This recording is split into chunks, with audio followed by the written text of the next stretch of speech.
প্রিয় নায়িকা লাল টুকটুকে শাড়িতে যখন পেট ঢাকতে ব্যস্ত তখন আমি বাচ্চার নাম ঠিক করছি এমন ভাবেই খোঁজা দিলেন এবার বুবলিকে দিঘির মামা ভিক্টর। ভিউয়ার্স, বিস্তারিত জানতে হলে পুরো ভিডিওটিকে না টেনে শেষ পর্যন্ত দেখতে থাকুন। সম্প্রতি বুবলি আজকে লাল টুকটুকে শাড়ি পরে একটি উদ্বোধনের কাজে হাজির হয়েছিলেন। সেখানে বুবলিকে দেখা যায় বারবার আঁচল এবং হাত দিয়ে নিজের বেবি বাম্পকে ঢাকতে। বুবলি যতই নিজের বেবি বাম্প ঢাকুক না কেন তার বেবি বাম্প সবাই বুঝতেই পারে, তবুও তিনি এখনো স্বীকার করে নেননি যে তিনি বাচ্চার মা হতে চলেছেন বা সেই সন্তানের বাবাই কে। আর এরই মধ্যে দিঘির মামা ভিক্টর বরাবরের মতো বুবলিকে আবারও খোঁচা দিয়ে একটি পোস্ট করলেন। ভিক্টর তার ভেরিফাইড ফেসবুক পেজে একটি পোস্ট করেছেন। পোস্টের ক্যাপশনে তিনি লিখেছেন, যখন আমার প্রিয় নায়িকা টুকটুকে লাল শাড়ি পরে লাজুক ভঙ্গিতে পেট ঢাকে তখন আমি মনে মনে বাচ্চার নাম ঠিক করে ফেলি। অনেকেই বুবলির কাছ থেকে এটাও জানতে চাইছেন, বুবলি যদি বিবাহিতাই হয় আর সে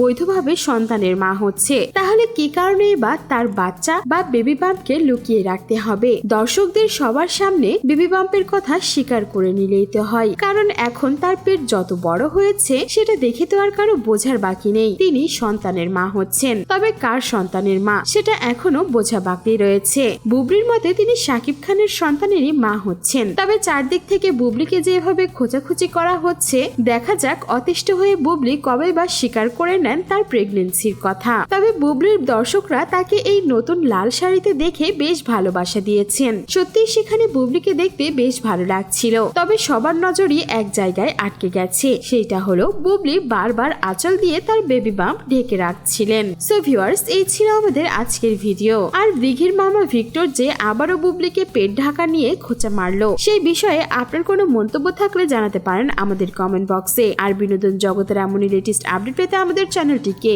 সাবস্ক্রাইব করে আমাদের সঙ্গেই থাকুন। ধন্যবাদ।